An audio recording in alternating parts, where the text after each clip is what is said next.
Hello everyone Assam ವಲೈಕುಂ ನಮಸ್ಕಾರ ಎಲ್ಲರಿಗೂ ಹೇಗಿದ್ದೀರಾ ಎಲ್ಲರೂ.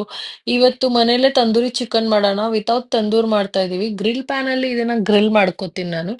ಸೊ ಇಲ್ಲಿ ಮ್ಯಾರಿನೇಷನ್ ರೆಡಿ ಮಾಡ್ಕೋತಾ ಇದೀನಿ. ಫಸ್ಟ್ ಒಂದು two or three tablespoon ಅಷ್ಟು ಕರ್ಡ್ ತಗೊಂಡು ರೆಗ್ಯುಲರ್ ಮಸಾಲೆ ಎಲ್ಲ ಹಾಕೊಂಡಿದೀವಿ. ಮತ್ತೆ ಮಾರ್ಕೆಟ್ ಅಲ್ಲಿ ಒಂದು ತಂದೂರಿ ಮಸಾಲ ಅಂತ ಸಿಗುತ್ತೆ, ಅದನ್ನ ಹಾಕೊಂಡ್ರೆ ಟೇಸ್ಟ್ ತುಂಬಾ ಚೆನ್ನಾಗಿ ಬರುತ್ತೆ. ಸೊ ಅದನ್ನ ಹಾಕೊಂಡಿದ್ದೆ.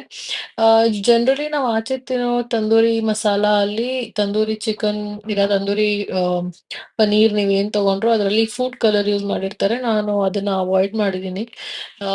ಅಂಡ್ ರೆಗ್ಯುಲರ್ ಮ್ಯಾರಿನೇಷನ್ ಎಲ್ಲ ರೆಡಿ ಮಾಡ್ಕೊಂಡಿದ್ದೀನಿ. ಸ್ವಲ್ಪ ಆಯಿಲ್ ಹಾಕೊಂಡಿದ್ದೆ. ಈ ಚಿಕನ್ ಪೀಸ್ನ ಇದು ದೊಡ್ಡ ಪೀಸ್ನ ಮ್ಯಾರಿನೇಟ್ ಮಾಡಿ ಸ್ವಲ್ಪ ಹೊತ್ತು ಇಟ್ಬಿಟ್ಟು ಫ್ರಿಡ್ಜ್ ಅಲ್ಲಿ ದೆನ್ ಇದನ್ನ ಗ್ರಿಲ್ ಮಾಡ್ಕೊತಾ ಇದ್ದೀನಿ.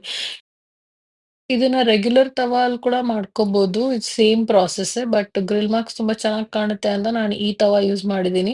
ಮತ್ತೆ ಇದರಲ್ಲಿ ಆಯಿಲ್ ಕೂಡ ತುಂಬಾ ಜಾಸ್ತಿ ಯೂಸ್ ಆಗಲ್ಲ. ತುಂಬಾ ಕಡಿಮೆ ಆಯಿಲ್ ಅಲ್ಲೇ ಕುಕ್ ಆಗೋ ಡಿಶ್ ಇದು. ನೀವು ಮ್ಯಾರಿನೇಷನ್ ಅಲ್ಲಿ ಕೂಡ 1 or 2 ಟೇಬಲ್ ಸ್ಪೂನ್ಸ್ ಯೂಸ್ ಮಾಡ್ತೀರಾ.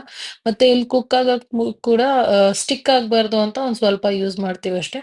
ಲಾಸ್ಟ್ ಅಲ್ಲಿ ಆನಿಯನ್ ಮತ್ತೆ ಗ್ರೀನ್ ಚಿಲ್ಲಿನ ಹಾಕೊಂಡಿದ್ದೆ ಲೈಟ್ ಆಗಿ ಹಾಫ್ ಫ್ರೈ ಆಗ್ಲಿ ಅಂತ.